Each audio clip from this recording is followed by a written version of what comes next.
estarmos juntos na presença do Senhor para adorar o seu nome, que é digno de receber toda a honra, toda a glória e todo o louvor. Amém? Você está feliz? De verdade? Então se coloque de pé nesse momento. Cumprimente o irmão da sua esquerda, da direita. Dê um sorriso para ele, dê um abraço. Convide-o para juntos adorarmos o Senhor. Amém? Vamos cantar a Ele. Nós te exaltamos, Senhor Jesus.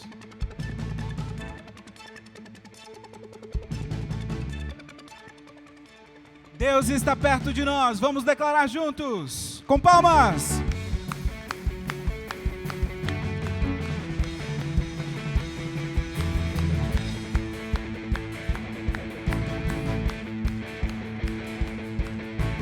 Todos que precisam ter esperança para viver, venham conhecer o Salvador.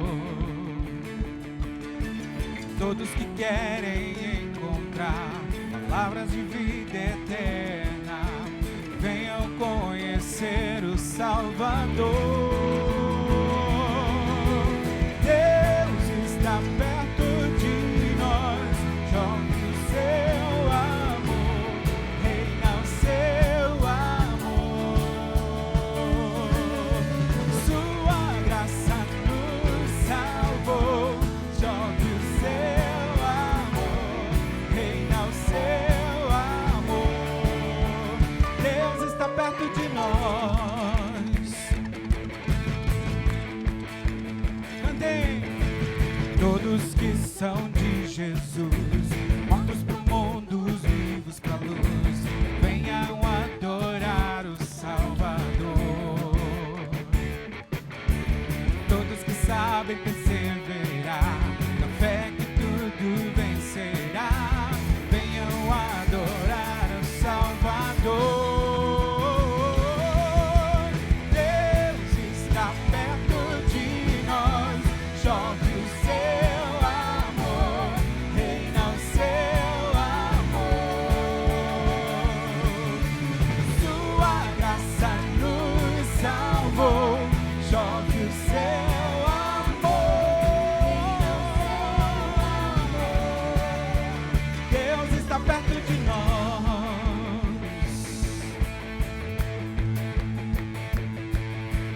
Nada pode nos separar. Nossa fé ninguém pode roubar. O seu trono não se abalará. Não há mais nenhum temor, nos libertou, perto está o Senhor. Deus está perto de nós, chove o seu amor, reina o seu amor. Sua graça nos salvou, chove o seu amor, reina o seu amor. Deus está perto de nós, chove o seu amor, reina o seu amor. Sua graça nos salvou, chove o seu amor, reina o seu amor. Deus está perto de nós. Aleluia! Aplauda o Senhor bem forte. Ele está perto de nós. Ele está perto de nós.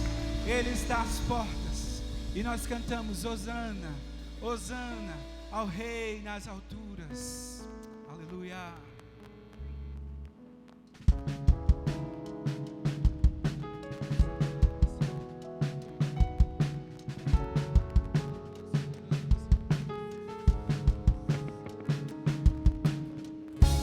Eis-nos aqui na tua presença, Deus, para dizer que o Senhor é santo, santo, santo.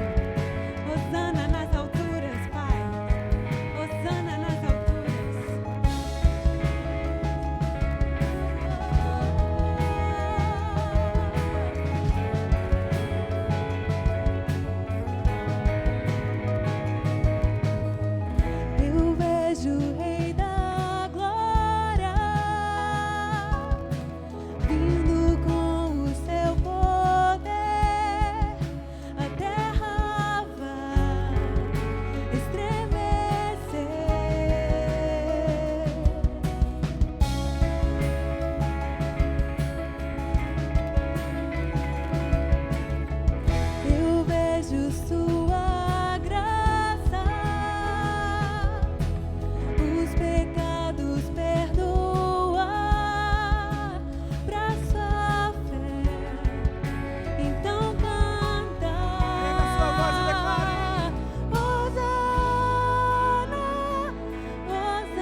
querido, essa tarde eu queria pedir você agora que tivesse um tempo de oração.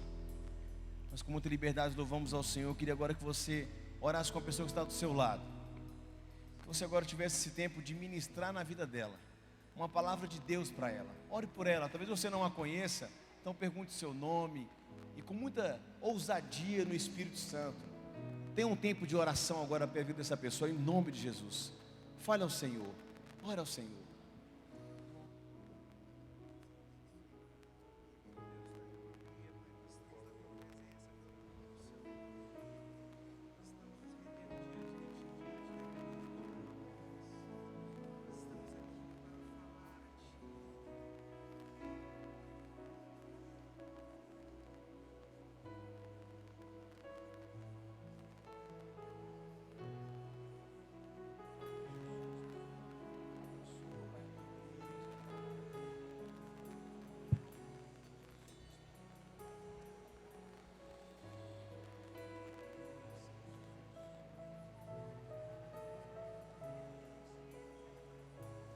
Deus Todo-Poderoso, nosso Pai, nessa hora nós te agradecemos, ó Deus, pela liberdade que temos de podermos cultuar o Teu nome, Senhor, podemos louvar o Teu nome, engrandecer ao Senhor. E a nossa oração é, Pai, que o Senhor receba o nosso culto, que o Senhor receba a nossa adoração, ó Pai. A Tua palavra nos diz, ó Pai, que as Tuas mãos não estão encolhidas, que não possam se estender ao nosso clamor. Os Teus ouvidos, ó Pai, estão abertos ao clamor feito nesse lugar, Senhor. Ouve, ó Pai, a oração feita pelo Teu servo nessa tarde. Em nome de Jesus, nós pedimos, ó Pai, que nessa tarde, ó Pai, o Teu Espírito Santo possa, ó Pai, nos surpreender, ó Pai. Traga ao nosso coração aquilo que o Senhor tem preparado a ministrar nas nossas vidas, Pai.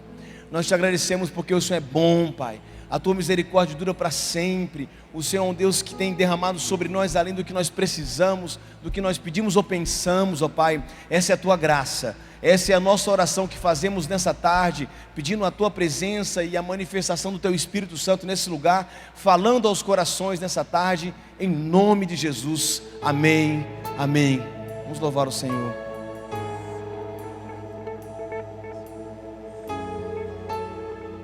Nós cantamos porque Ele nos deu a vida. Ele vive por nós e vive em nós. A morte não o segurou.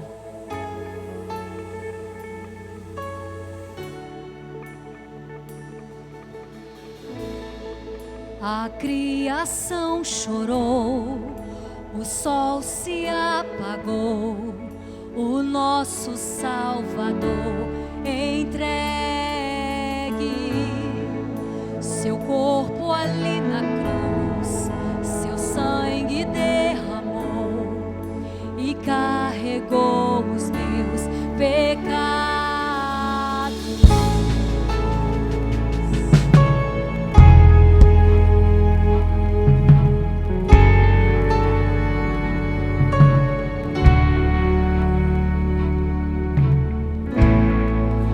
Fôlego de adeus, o Pai não pôde ver seu filho a morrer sozinho. A guerra aconteceu, a morte ele venceu pra sempre. O chão estremeceu, a pedra removeu, a cruz não derrotou o Salvador.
adoração diante de Ti, as nossas vidas, e engrandecer o Teu nome, que é digno de receber a nossa adoração.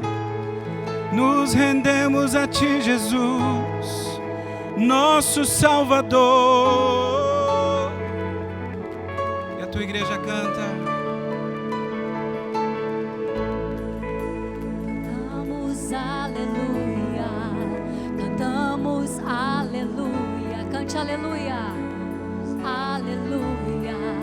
O Cordeiro venceu, Ele venceu, aleluia. Cantamos aleluia, cantamos aleluia. O Cordeiro venceu, nós cantamos aleluia, cantamos aleluia, cantamos aleluia. O Cordeiro venceu, cantamos aleluia, cantamos aleluia, cantamos aleluia. Pega a sua voz e declare. Cantamos aleluia, cantamos aleluia, cantamos aleluia. O Cordeiro venceu, cantamos aleluia, cantamos aleluia, cantamos aleluia.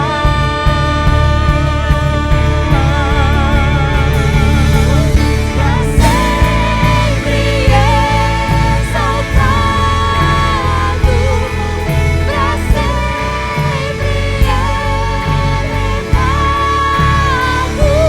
pra sempre reina, vivo está, pra sempre, pra sempre, pra sempre exaltado, pra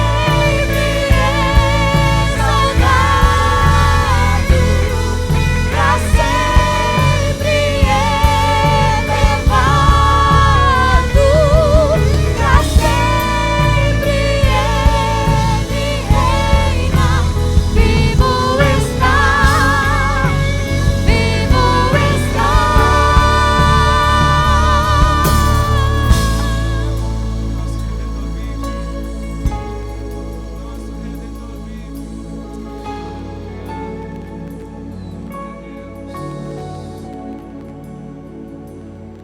Amém, Jesus. Amém. Você pode sentar, querido? Vamos perseguir a sabedoria como temos feito todos os domingos. Queria pedir que você abrisse sua Bíblia, Provérbios 16, ou acompanhasse, obrigado, aqui no telão, que a palavra do Senhor nos fala e nos ensina nessa tarde. Provérbios 16, versículo 1. Ao homem pertencem os planos do coração, mas do Senhor vem a resposta da língua. Todos os caminhos do homem lhe parecem puros, mas o Senhor avalia o espírito. Consagre ao Senhor tudo o que você faz, e os seus planos serão bem-sucedidos. O Senhor faz tudo com um propósito, até os ímpios para o dia do castigo. O Senhor detesta os orgulhosos de coração, sem dúvida serão punidos. Com amor e fidelidade se faz expiação pelo pecado. Com o temor do Senhor, o homem evita o mal. Quando os caminhos de um homem são agradáveis ao Senhor, Ele faz que até os seus inimigos vivam em paz com Ele. É melhor ter pouco com retidão do que ter muito com injustiça. Em seu coração, o homem planeja o seu caminho, mas o Senhor determina os seus passos. Os lábios do rei falam com grande autoridade. Sua boca não deve trair a justiça. Balanças e pesos honestos vêm do Senhor. Todos os pesos da balança são feitos por Ele. Os reis detestam a prática da maldade, porquanto o trono se firma pela justiça. O rei se agrada dos lábios honestos e dá valor ao homem que fala a verdade. A ira do rei é uma mensagem da morte, mas o homem sábio o acalmará. A alegria no rosto do rei é sinal de vida, seu favor é como nuvens de chuva na primavera. É melhor obter sabedoria do que ouro, é melhor obter entendimento do que prata. A vereda do justo evita o mal, quem guarda os seus caminhos preserva a sua vida. O orgulho vem antes da destruição, o espírito altivo antes da queda. Melhor é ter espírito humilde entre os oprimidos do que partilhar despojos com os orgulhosos. Quem examina cada questão com cuidado prospera, e feliz é aquele que confia no Senhor. O sábio de coração é considerado prudente, quem fala com equilíbrio promove a instrução. O entendimento é fonte de vida para aquele que o tem, mas a insensatez traz castigo aos insensatos. O coração dos sábios ensina a sua boca e os seus lábios promovem a instrução. As palavras agradáveis são como um favo de mel, são doces para a alma e trazem cura para os ossos. Há caminhos que parecem reto ao homem, mas no final conduzem à morte.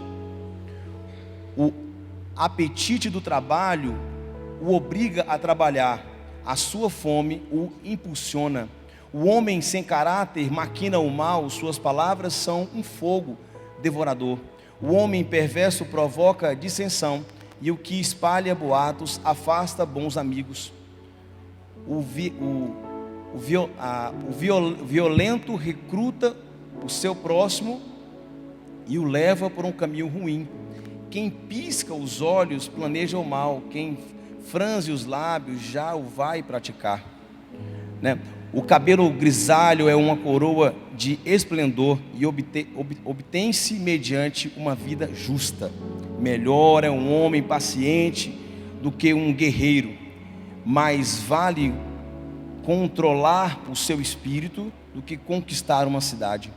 A sorte é lançada no colo, mas a decisão vem do Senhor. Amém? Amém. Sibapa News.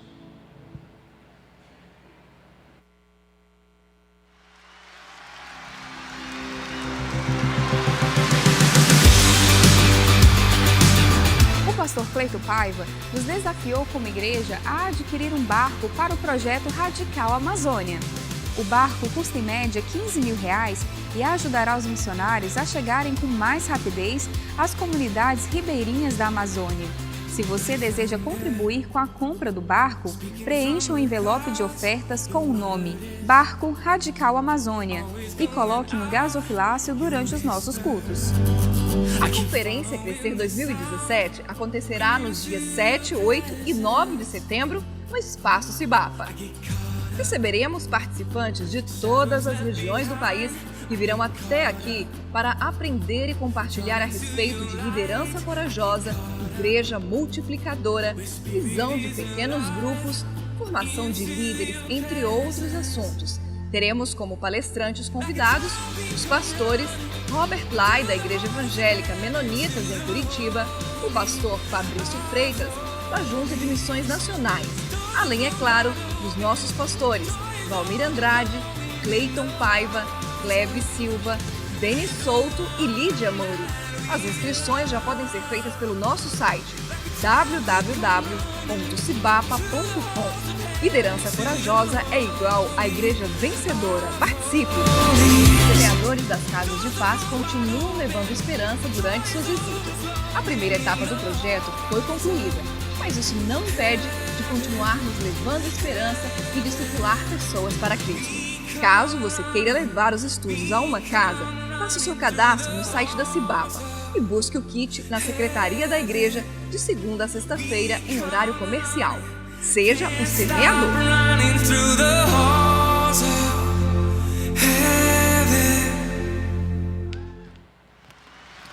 Amém, igreja, amém.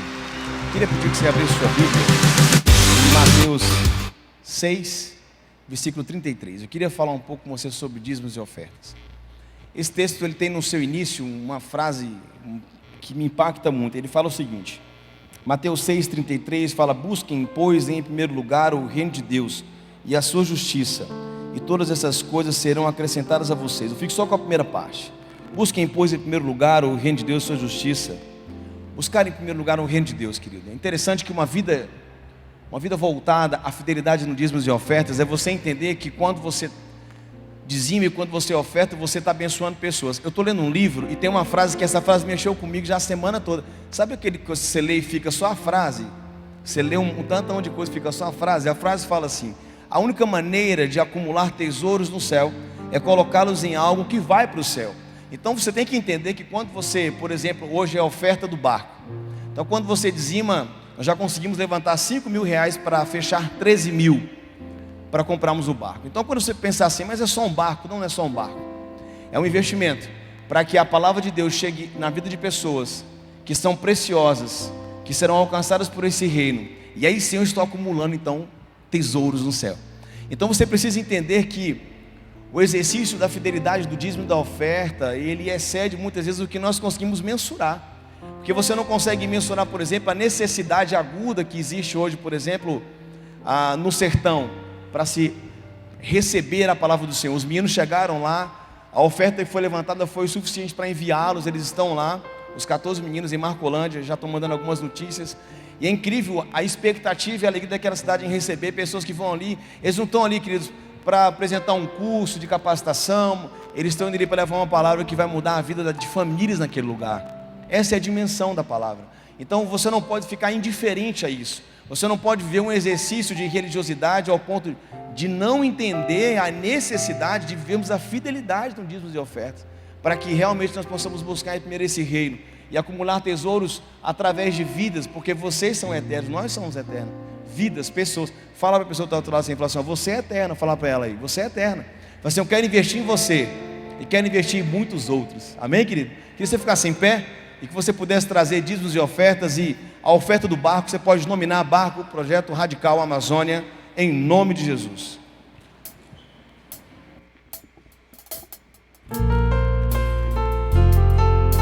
Que o teu reino venha a nós e através de nós nessa terra, até que o Senhor venha. Cantemos a Ele. Nosso Pai, que o teu nome seja mantido santo, venha o teu reino.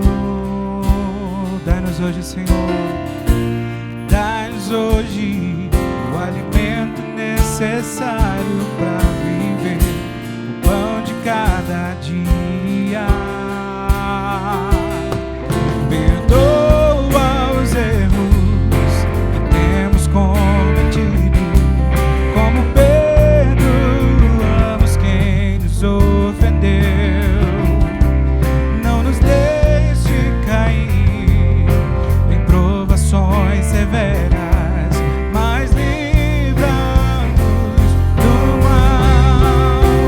Venha o teu reino, faça a tua vontade, seja assim na terra como é no céu. Venha o teu reino, faça a tua vontade, seja assim na terra como é no céu. Realize os teus desígnios em nós, Senhor Jesus. Aleluia. Cante a Ele. Nosso Pai, que o teu nome seja mantido santo, venha o teu reino. Erga sua voz e declare: dá-nos hoje o alimento necessário, o pão de cada dia. Perdoa os erros que temos cometido, como perdoamos quem nos ofendeu. Não nos deixe cair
céu.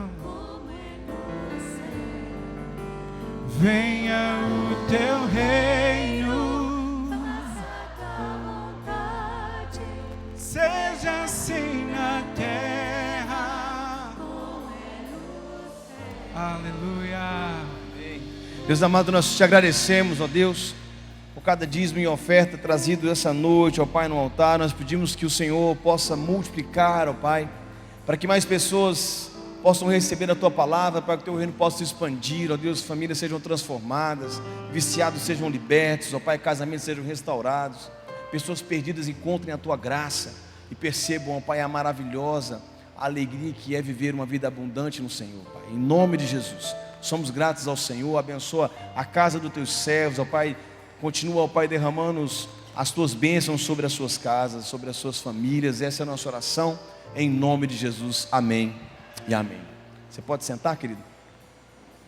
Pastor Cleiton. Ó, semana passada eu estava no Maranhão, né? Vale do Pindaré Mirim, alguém conhece? Vale do Pindaré, estive lá, cidade abençoada. E esse final de semana o pastor Valmir está no Maranhão, né? Pregando na igreja Batista Reconciliação. Exatamente. Cleves ainda continua no sul. Vai voltar congelado do sul, Cleves, né? Tanto frio, né? E estamos aqui, Cleito, que Deus abençoe a sua vida, querido, e te use com poder, viu? Amém, obrigado. Amém. Boa noite, igreja.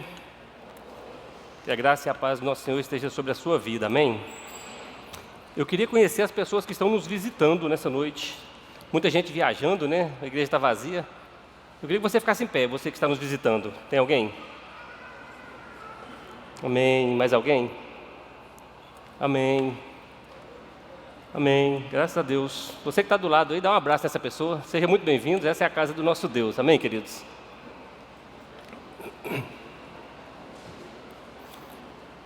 Essa semana eu estava estudando esse sermão. Ele fala sobre a religiosidade. De frente com a religiosidade. E esse assunto mexeu muito comigo, sabia?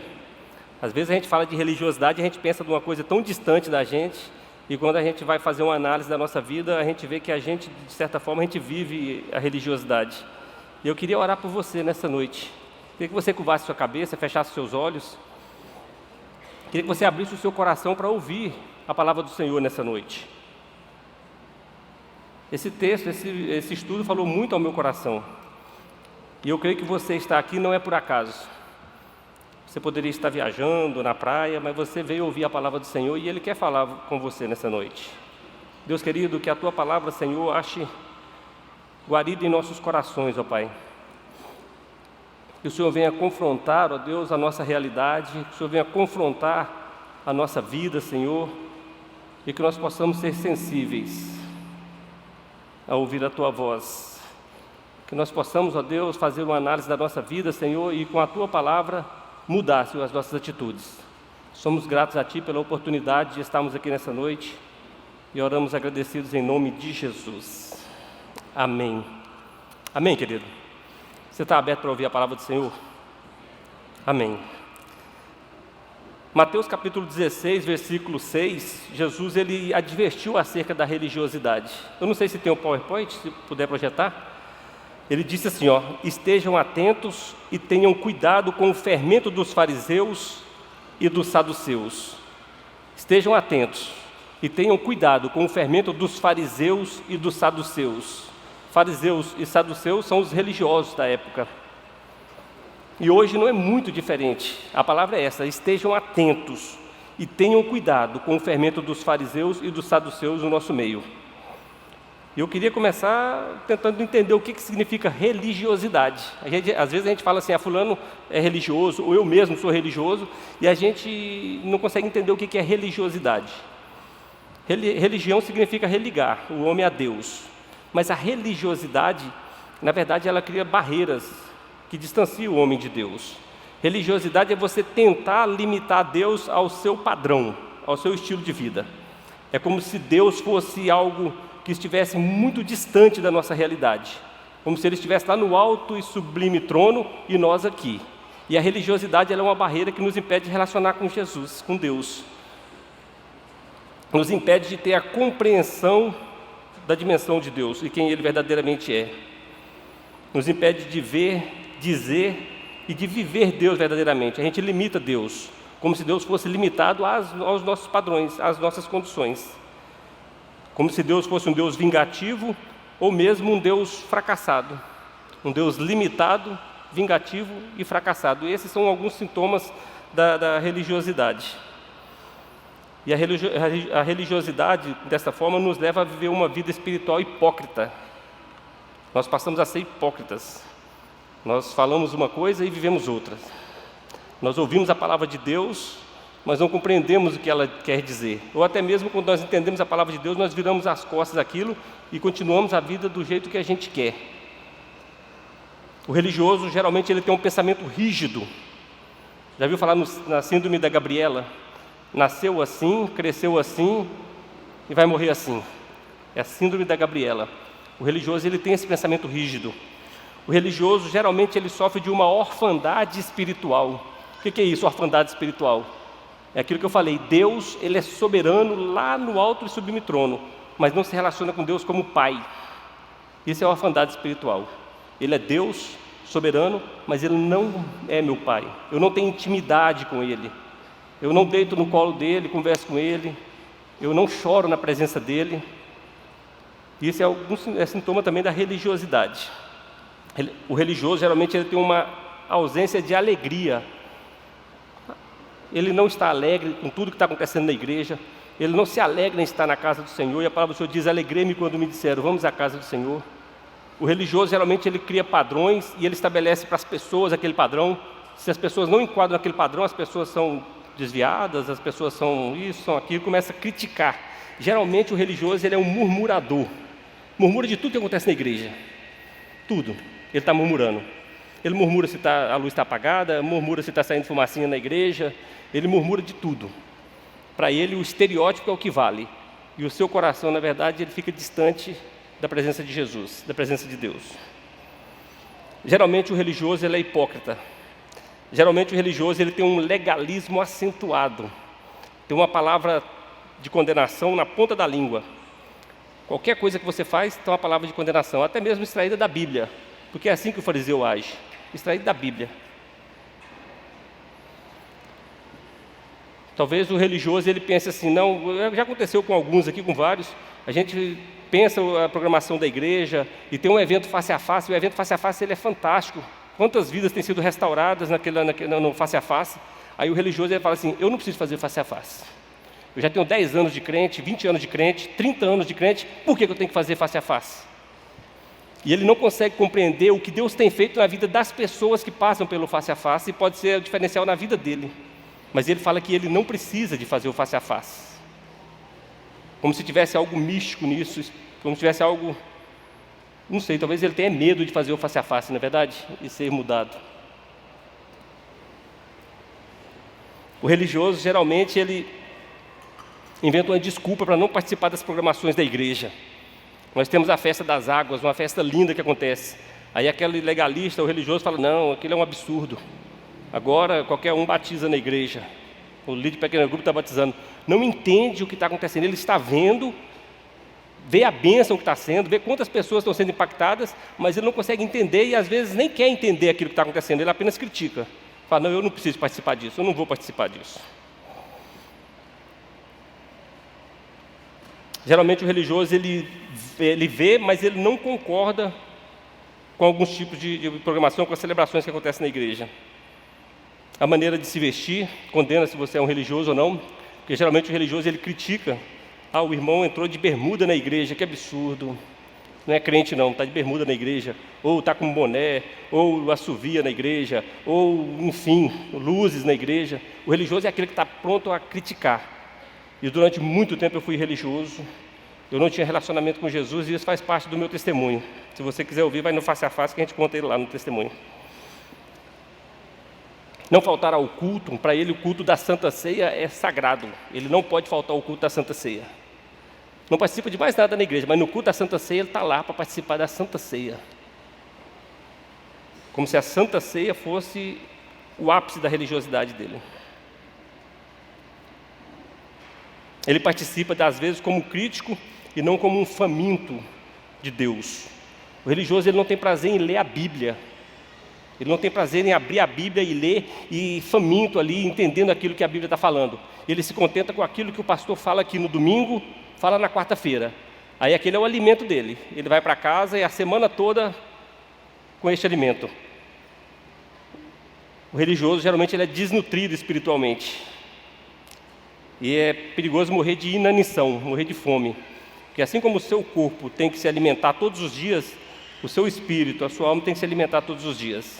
E o alimento que você tem é a palavra do Senhor, a palavra de Deus, a Bíblia Sagrada. Geralmente a gente está vivendo a religiosidade e não se dá conta disso. O nosso programa, o nosso prazer é vir à igreja domingo, porque é uma celebração bonita, e aqui a gente vai encontrar pessoas novas, ou aqueles que a gente não viu durante a semana toda, e fica nisso.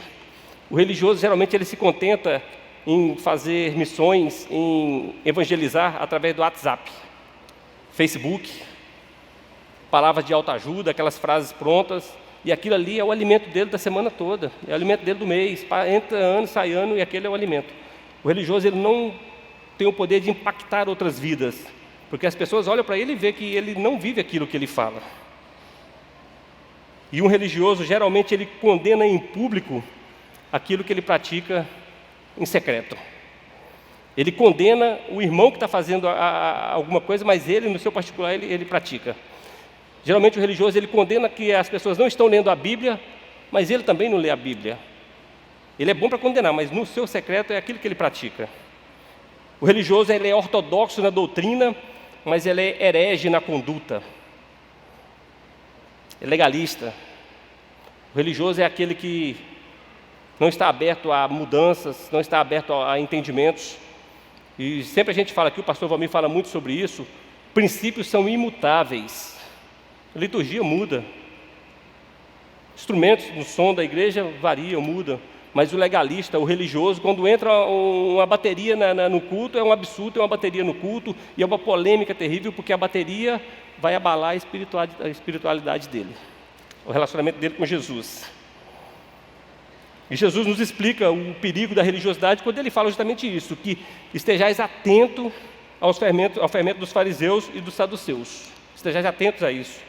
E qual é a característica do fermento? Primeiro, que uma pequena quantidade de fermento ela é suficiente para contaminar toda uma massa. Quem mexe com cozinha aqui sabe do que eu estou falando. O Erlon sabe bem o que quer dizer um fermento. Uma pequena quantidade de fermento, ela contamina toda a massa. Uma pessoa religiosa dentro de um pequeno grupo, ele contamina todo o pequeno grupo dele. Aí chegam pessoas que estão chegando agora à igreja, vai para o pequeno grupo, o líder de pequeno grupo com todo o esforço lá de levar essa pessoa para o face a face, levar essa pessoa para fazer o vida cristã, e o religioso ele está lá falando que não precisa, não. Para que isso? Não precisa de face a face.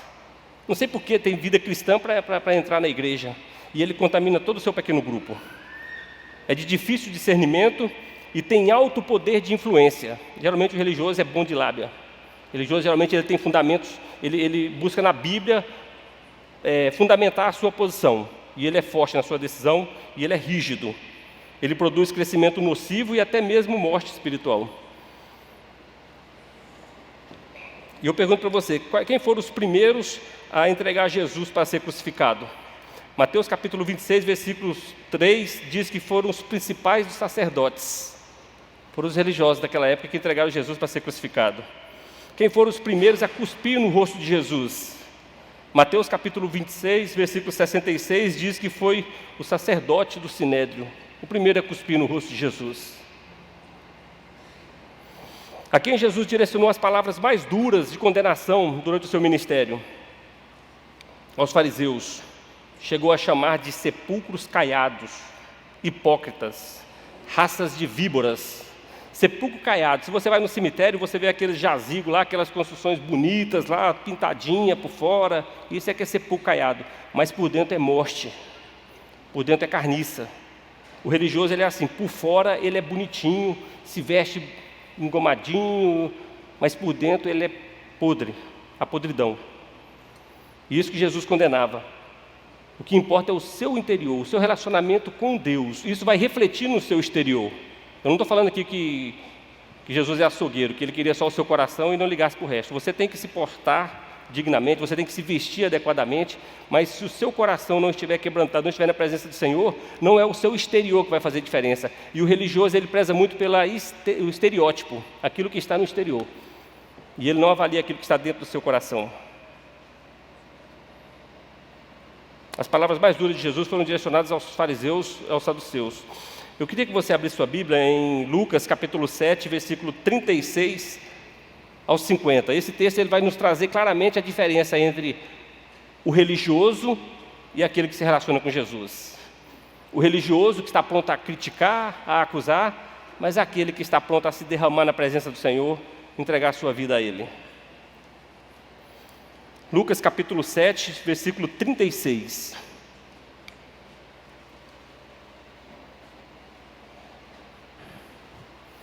Lucas capítulo 7, versículo 36.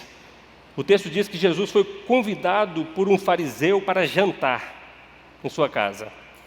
Jesus foi à casa dele e reclinou-se à mesa. Ao saber que Jesus estava comendo na casa do fariseu, certa mulher daquela cidade, uma pecadora, trouxe um frasco de alabastro com perfume e se colocou atrás de Jesus a seus pés. Chorando, começou a molhar os pés com suas lágrimas. Depois os enxugou com seus cabelos, beijou-os e os ungiu com perfume. Ao ver isso, o fariseu que a havia convidado disse a si mesmo: se este homem fosse profeta, ele saberia quem é essa mulher, quem nele está tocando, e que tipo de mulher ela é, uma pecadora. Então Jesus lhe disse: Simão, tenho algo para dizer a você. Dize, mestre, disse ele. 2 homens deviam um certo credor.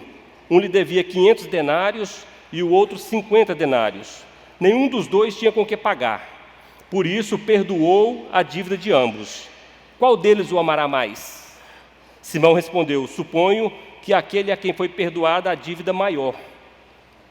Você julgou bem, disse Jesus. Em seguida virou-se para a mulher e disse a Simão: vê esta mulher? Entrei em sua casa, mas você não me deu água para lavar os meus pés.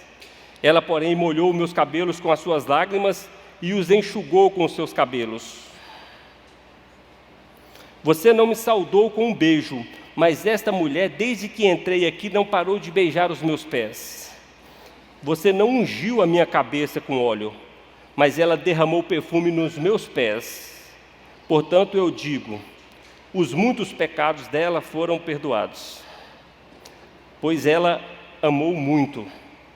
Mas aquele a quem pouco foi perdoado, pouco ama. Então Jesus disse a ela: seus pecados estão perdoados. Os outros convidados começaram a perguntar: quem é este que até pecado perdoa? Disse Jesus à mulher: sua fé a salvou. Vá em paz. Esse texto dá para a gente entender bem a diferença do religioso e daquele que quer se relacionar com Jesus. Quando você quer se relacionar com Jesus, você não se importa com a opinião dos outros. Você não se importa com o que o outro vai achar. E às vezes a gente está na igreja e a gente tem vergonha de levantar a mão. A gente sente vontade de adorar o Senhor, levantar as mãos, dar glória a Deus, aleluias. E a gente fica intimidado porque as pessoas estão do nosso lado. E o que vão falar de mim? O que vai falar de mim se eu me joelhar na cadeira e começar a chorar? O que vão falar de mim? Vai ficar feio para mim fazer isso. Essa mulher não se importou com nada disso. Não se importou com o que o povo ia falar, com o que o fariseu ia falar. Ela sabia que ali estava alguém que poderia mudar a vida dela. E ela se prostrou aos pés daquele que é Senhor da sua vida. Por isso que eu falo que esse texto falou muito ao meu coração. Quantas vezes eu tive vontade de chorar na presença do Senhor, mas estava na igreja e o que vão falar? O que vão pensar? E não chorava. Quantas vezes deu vontade de dar glória a Deus, mas não, o que vão pensar? O pastor Cleiton está ficando doido agora, dando glória a Deus aí.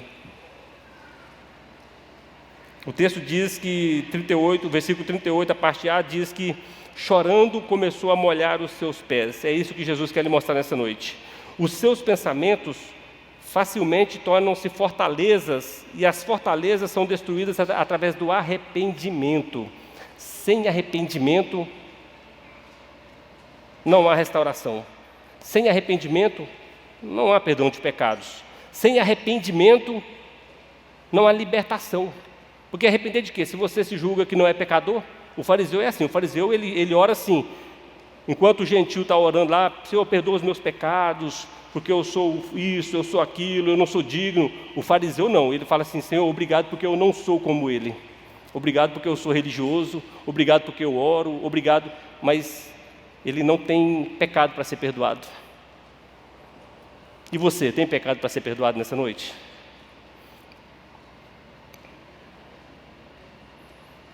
Por isso que aqui diz que os nossos pensamentos podem se tornar fortalezas em nossas mentes, quando nós criamos padrões, estereótipos e não deixamos a palavra do Senhor penetrar aos nossos corações.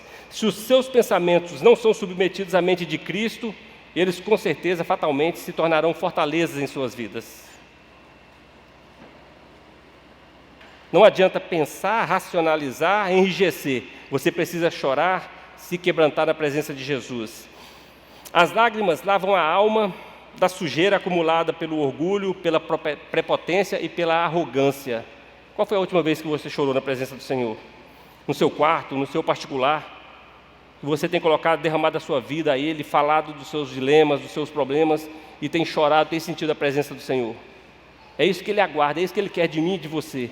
E foi isso que Ele falou para esse fariseu. Ele falou assim, olha, desde quando eu cheguei aqui você não fez nada. Ela orou por mim, ela chorou, ela lavou os meus pés. E nós? Qual tem sido a nossa posição diante de Deus? Nós estamos apenas nos contentando com a religião, com a religiosidade, ou nós estamos nos prostrando aos pés desse Jesus que pode transformar a nossa vida? Outra coisa que Jesus quer lhe mostrar é que a sua intimidade é mais importante do que a sua reputação. Versículo 38 e 39 diz que depois os enxugou com os seus cabelos, beijou-os e os ungiu com perfume. Ao ver isso, o fariseu que o havia convidado disse a si mesmo, se este homem fosse profeta, saberia quem nele está tocando e que tipo de mulher ela é, uma pecadora. Quando você se relaciona com Jesus, você não se importa com o que as pessoas vão pensar. Mais importante é você ter intimidade com Jesus. É ter intimidade com Jesus. O relacionamento ele é pessoal. O relacionamento com Jesus ele é individual. Você não tem que esperar no seu marido, você não tem que esperar na sua esposa. E às vezes a gente cobra isso da nossa esposa, cobra isso dos esposos, porque quer ver nele a mudança, enquanto a mudança tem que ser feita em nós. Nós estamos aguardando que a mudança seja feita no outro, e nós estamos da mesma forma e não queremos que essa mudança nos alcance. E talvez nós somos o problema na relação. O que importa para Jesus, quando você o encontra, é o nível de entrega e intimidade, e não a sua reputação diante dos homens. Por isso que você vê na igreja muito ex-drogado, ex-ladrão, ex. Porque quanto mais pecado você tem para ser perdoado, mais amor você recebe.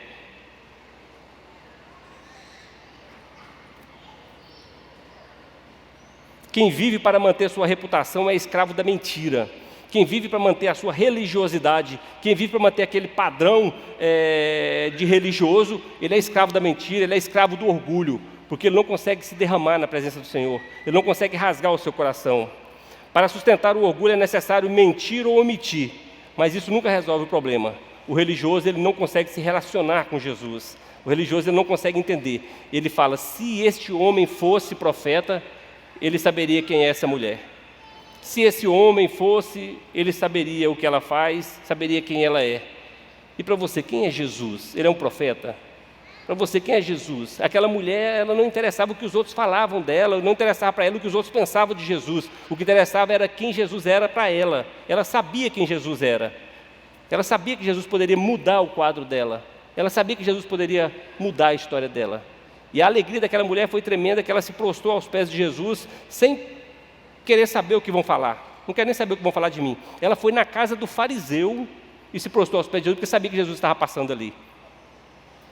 Hoje Jesus quer lhe mostrar que o amor é para ser mais sentido do que compreendido. O versículo 41 a 43 diz que 2 homens deviam a um certo credor. Um devia 500 denários e o outro 50 denários. Nenhum dos dois tinha com que pagar. Por isso perdoou a dívida a ambos. Qual deles o amará mais? Simão respondeu, suponho que aquele a quem foi perdoada a dívida maior. Essa palavra talvez tenha sido problema na minha e na sua vida, suponho. Nós estamos fazendo muitas suposições acerca daquilo que Deus quer fazer na nossa vida. Suponho isso, suponho aquilo, mas enquanto o nosso chamado é para nos prostrar, nos derramar na presença do Senhor. As suposições que nós colocamos na nossa cabeça são as fortalezas que a gente cria.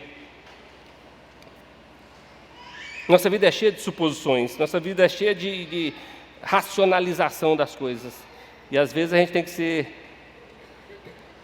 mais sensíveis a ouvir a voz de Deus, mais sensíveis à presença dEle e nos prostrarmos na presença do Senhor.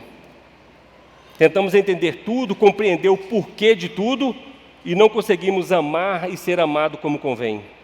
Porque nós queremos que as pessoas sejam conforme o nosso padrão, para que elas sejam aceitas por nós. Eu vou amar o Dene se o Dene fizer isso, isso e isso por mim. Se o Dene for assim, assim, assado, aí eu vou amar o Dene. Se não for, eu nem me relaciono com ele. E às vezes nós estamos fazendo isso com Deus. Se Deus não atender às nossas necessidades, se Deus não arrumar aquele emprego que a gente está procurando, se Deus não nos arrumar aquele casamento que a gente está querendo, então a gente foge da presença de Deus. A gente se esconde e não quer se relacionar com Deus. As coisas talvez até agora não tenham dado certo porque você ainda está tentando entender o que precisa. Mas Deus quer de nós mais ação do que compreensão. Entrega. É isso que Deus espera de nós. Às vezes você não beija a sua esposa e você não consegue entender por que ela está fria contigo. Às vezes você não consegue se relacionar com os seus filhos, você fala mal da sua igreja na sua casa, você fala mal do seu pastor, os seus filhos estão ouvindo, aí você não consegue entender por que os seus filhos não querem vir à igreja, porque eles não têm prazer de participar do culto, eles não têm prazer de estar na casa do Senhor, porque você está criando fortaleza na sua cabeça e na cabeça dos seus filhos. Aí os seus filhos não têm prazer de estar na casa do Senhor. A sua esposa não tem prazer.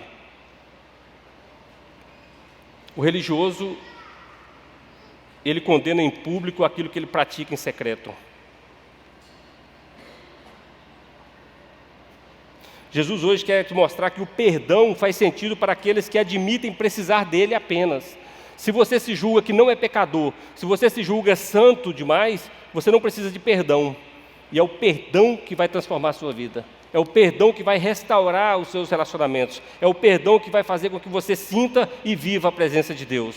Agora, se você julga que você não precisa ser perdoado, se você julga que você não tem pecado para ser perdoado, aí como que Jesus vai se relacionar com você? As ações daquela mulher demonstraram o quanto ela foi grata ao perdão recebido. O versículo 47, portanto, eu lhe digo, os muitos pecados dela foram perdoados, pois ela amou muito. Mas aquele a quem pouco ama, pouco perdoado, pouco ama. Então, o religioso, querido, ele corre o risco, voltando ali um pouco mais, corre o risco de convidar, mas não receber. Assim como nós lemos no texto, aquele homem convidou Jesus para ir à sua casa, para almoçar com ele, mas ele não recebeu Jesus em seu coração. Ele não se entregou a Jesus. O religioso, ele corre o risco também de oferecer, mas não desfrutar. Ele ofereceu um jantar de Jesus, ele ofereceu a sua casa, a sua estadia, mas ele não desfrutou da presença de Jesus naquele lugar. O religioso, ele corre o risco também de servir, mas não inspirar. Quantas pessoas servem na igreja como se isso fosse o suficiente da sua caminhada com Cristo? Participa do estacionamento, serve no ministério trilhar, serve na recepção, mas ele não consegue se relacionar com Jesus. Chega em casa, é uma brigaiada com a esposa, tudo aquilo que ele condena, ele pratica, ou aquilo que ele sabe que é errado, ele continua fazendo. O religioso, ele corre o risco de servir, mas não inspirar. Ele corre o risco de ver, mas não entender. Aquele fariseu viu aquela mulher prostrada ao pé de Jesus, mas ele não conseguiu entender aquele momento, e ele se colocou na posição de julgador. Se este homem fosse profeta, ele saberia quem é essa mulher. Se este homem fosse profeta, ele saberia que ela é uma pecadora. O religioso, ele corre o risco de avaliar, mas não discernir. Foi assim que aconteceu com aquele homem. Ele avaliou aquela situação ali, tinha fortaleza em sua cabeça, e ele não discerniu que é mais importante estar na presença de Jesus do que tudo que você pode fazer por ele. É mais importante você se prostrar aos pés de Jesus, chorar, derramar suas lágrimas, do que você trabalhar no estacionamento, você pregar aqui, você cantar no louvor, você trabalhar no trilhar. Mais importante é você se relacionar com Jesus. O religioso, ele corre o risco de fazer muitas coisas na igreja e não ter relacionamento com Jesus. Ele corre o risco de sentir, mas não se expressar. O religioso, ele corre o risco de sentir, mas não expressar. É aquilo que eu falei de você dar glória a Deus, de você levantar as suas mãos, de você se ajoelhar na presença do Senhor, de você ter a sua intimidade com Deus. O religioso, ele corre o risco de não conseguir expressar os seus sentimentos. Ele fica travado na hora. O religioso, ele se fecha e para ele, se ele for dar glória a Deus, a esposa está vendo e não vai ser bom. O filho está vendo e não vai ser bom. Ele corre o risco de fazer, mas não gerar. É trabalhar na igreja, é fazer tudo, trabalhar no face a face, ministrar no Vida Cristã, cantar no louvor, mas não gerar vidas. Porque as pessoas olham para ele e vê que ele é um legalista. As pessoas olham e vê que ele não vive aquilo que ele diz. O religioso, ele corre o risco de saber, mas não admitir. E esse talvez seja o seu problema. Você sabe que você tem que mudar algumas coisas, você tem que se abrir aquilo que Deus lhe oferece, que a igreja te oferece, mas você se fecha. Aí nenhuma igreja fica boa para você. Você vem na Cibapa, a Cibapa não está bacana, eu vou procurar uma outra igreja. Vai para outra igreja, e a igreja também não corresponde à sua expectativa, não está boa também, eu vou para outra igreja. E você não consegue entender que aonde Deus quer que você esteja plantado, é ali que Ele quer te abençoar, é ali que Ele quer que você se abra para relacionamentos. O religioso, ele não consegue se relacionar. O relacionamento do religioso é 1, 2, 3, não consegue se abrir para relacionamentos. Aí ele está no pequeno grupo, ele mal consegue conversar com o líder, ele não sabe o nome está 1 ano, 2 anos no pequeno grupo, não sabe nem o nome das pessoas, enquanto o pequeno grupo é lugar de comunhão. O religioso não consegue ter comunhão no seu pequeno grupo, quanto mais na igreja.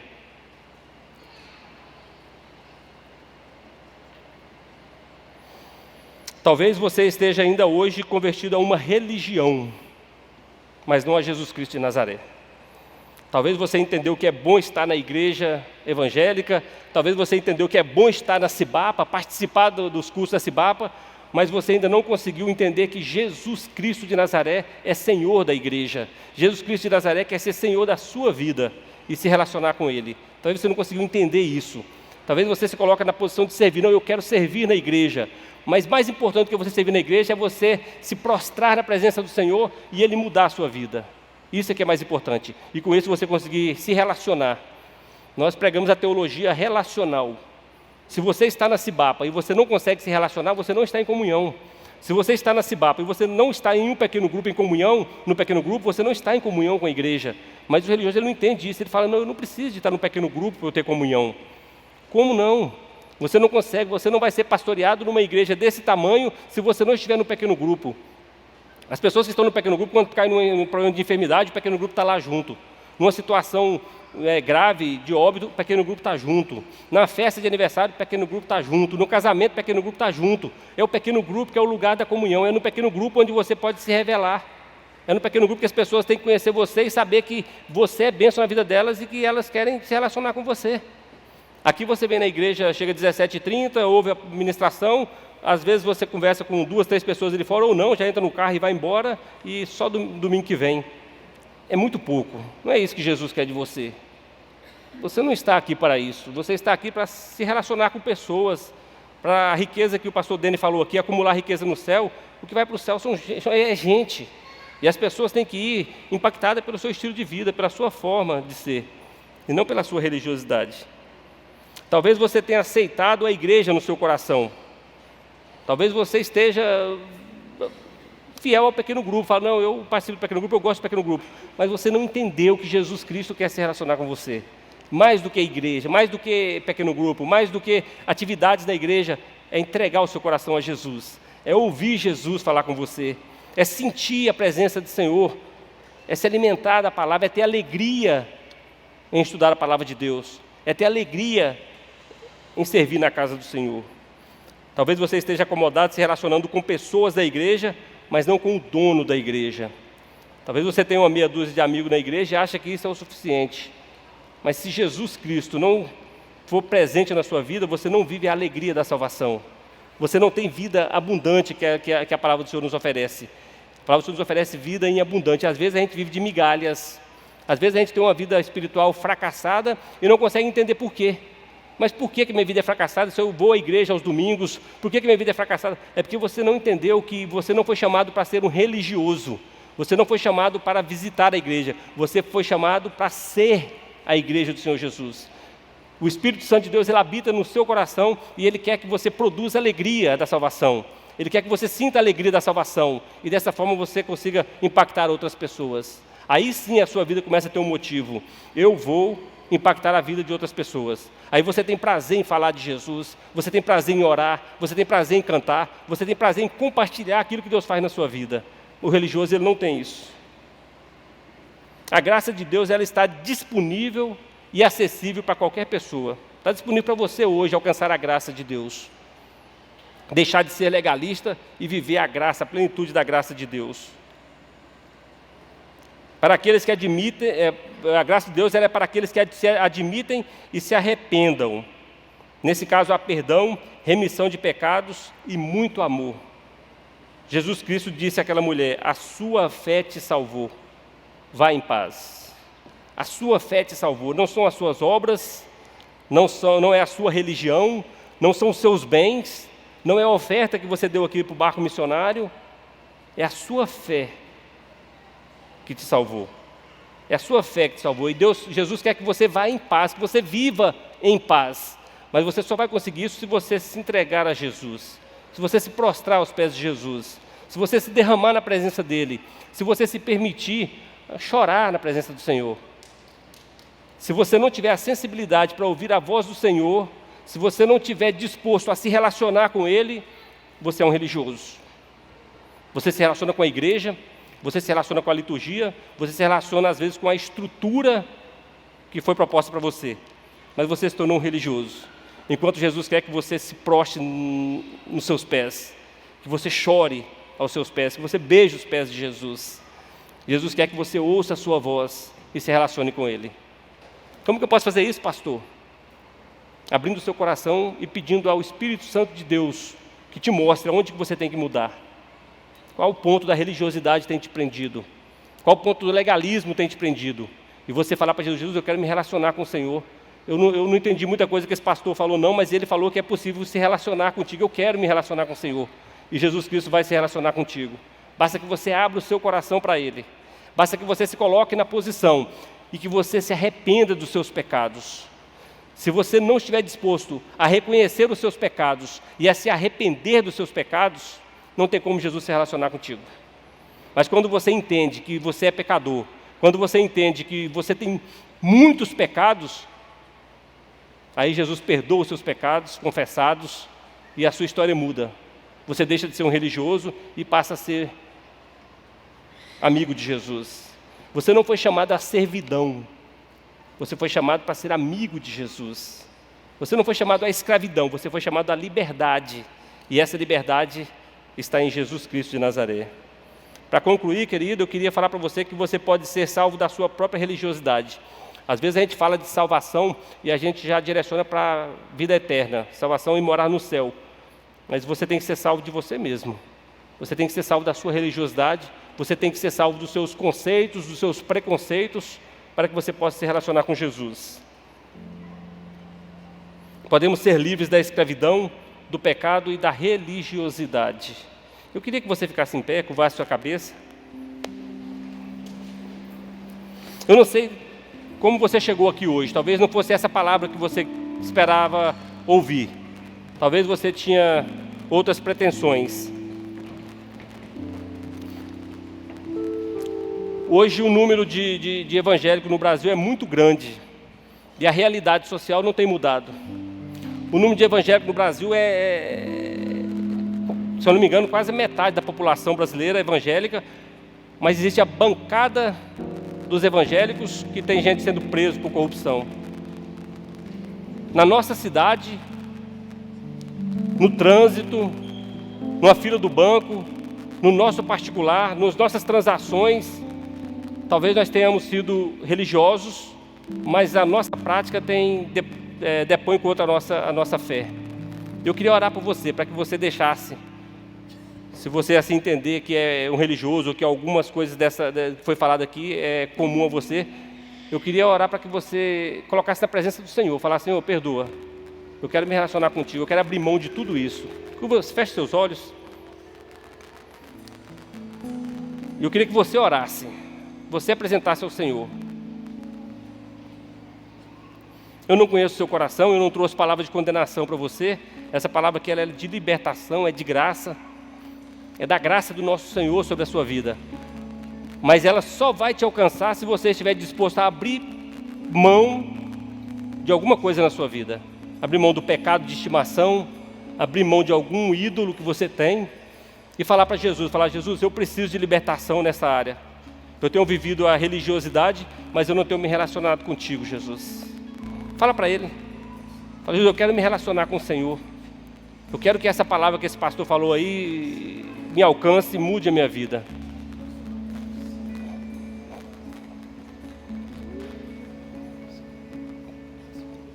Pai querido, nós te louvamos, ó Deus, pelo privilégio que temos em ouvir a Tua voz, em estar na Tua casa, Senhor, em Te adorar. Sonda, Pai, as nossas mentes, os nossos corações, ó Deus. Vê se há em nós, ó Pai, algum caminho mau, Senhor.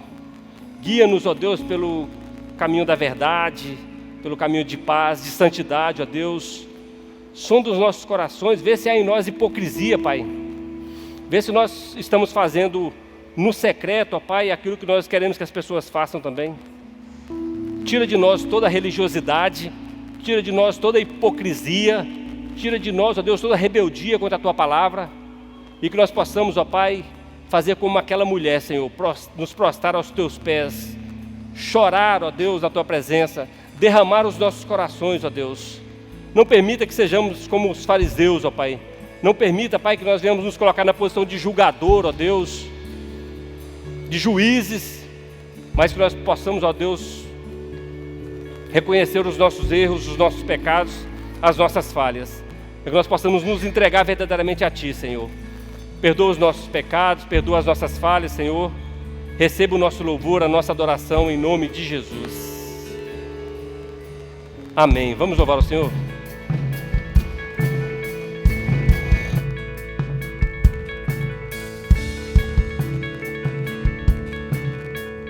O Senhor é aquele que nos perdoa, é aquele que nos salva, aquele que nos cura.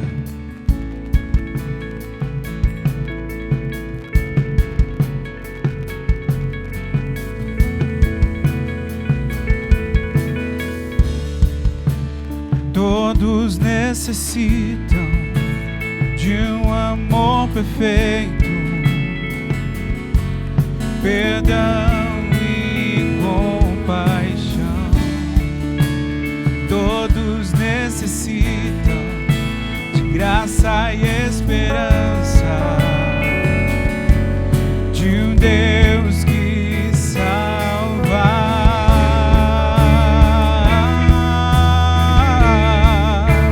Erga a voz e declare: Cristo move as montanhas e tem poder para salvar, tem poder para salvar, para sempre, autor da salvação. Jesus a morte venceu, sobre a morte venceu.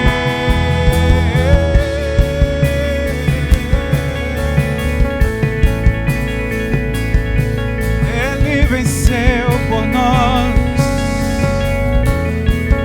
e Ele nos aceita como estamos, me aceita com meus medos, falhas e temores, enche o meu viver, a minha vida entrego pra seguir teus passos. A Ti me rendo.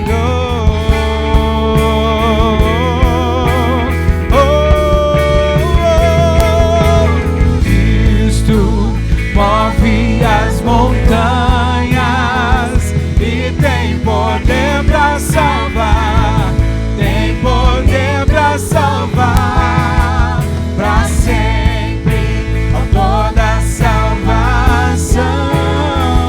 Jesus a morte venceu,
para sempre, autor da salvação. Jesus a morte venceu, sobre a morte venceu. Cristo move as montanhas e tem poder para salvar, tem poder para salvar para sempre, autor da nossa salvação. Jesus a morte venceu, sobre a morte venceu.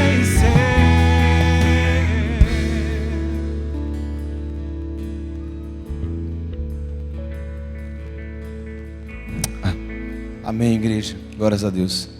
Queria pedir que ligassem as luzes rapidinho. Em resposta à palavra do Cleito sobre combater a religiosidade, eu queria dizer que nós entendemos que o reino ele é um só. Amém? Toda a terra clama e louva ao Senhor. Amém? E eu queria agora chamar uma família aqui à frente para a gente poder orar por eles. É o seguinte: essa família, ela é nossa família, família da PIB de Imperatriz. Eu queria convidar aqui para vir aqui à frente rapidinho para a gente poder orar por ele. Deixa eu só confirmar o nome dele aqui certinho para não errar. É o Alcindo Baldo. Alcindo Baltar, faz favor, querido. Esse cara ele foi vice-presidente na PIB de Imperatriz, muito amigo do pastor Jefferson. Igreja que recebeu o Tito e Flávio. Vem cá, Tito e Flávio, faz favor aqui. E nós recebemos uma mensagem do pastor dele, através do Cleber. Pode subir aqui, vem cá. Cara, ora por ele. O seguinte, essa família está indo para os Estados Unidos. Esse é o último culto aqui no Brasil, estão indo. Eu sei que eles têm uma filha aqui, certo? Isso. E eu queria, assim, como igreja nesse momento, entender que eles são nossa família. Eu vou até abraçar ele aqui, já estamos íntimos já. Irmão queridão, vem pra cá, família, tudo bom? Fica pra cá, vem pra cá. Queria que você estendesse suas mãos e abençoasse essa família. Uma mudança de cultura, uma mudança de país, uma mudança de realidade, propostas novas, caminhos novos. Que Deus possa abençoar. Vamos orar, igreja. Deus amado, nessa hora eu peço a tua bênção, Pai, sobre a vida dessa família, Pai. Que o Senhor possa abençoar ricamente, ó Pai, esse sacerdote, ó Pai, sua esposa e seus filhos. Nessa hora entendemos que o Senhor abre portas para o teu servo em outro país, ó Pai, em outra cultura. E a nossa oração é para que o Senhor guarde, ó Pai, o teu servo. Para que o Senhor guarde o seu coração e a sua mente, ó Pai. Que ele seja ali também um multiplicador, ó Pai, assim como tem sido no Maranhão e Imperatriz. Que a paixão, ó Pai, pela tua palavra, a paixão por viver um relacionamento discipulador, tome o coração deste homem, Pai, e ele possa ali em Boston, para onde ele está indo, ele possa ser bênção naquele lugar. Que as pessoas possam ver através da sua vida, da sua família, da sua esposa, Pai, a face do Senhor. Deus, obrigado, Pai, porque eles ali em Imperatriz cuidaram, Pai, também dos nossos amigos Tito e Flávio, Pai, entendendo que o reino é um só, Pai. E nós pedimos ao Senhor que assim como o Senhor tem aberto portas ali, Pai, que o Senhor capacite o teu servo, que o Senhor estruture, Pai, e dê condições e meios para que ele possa se estabelecer naquele lugar e que ele possa ser bênção nessa geração. Essa é a nossa oração como igreja, em nome de Jesus. Amém e amém. Você pode aplaudir esse Deus maravilhoso? Uma semana abençoada para você. Que Deus abençoe a sua vida, querido. Boa noite.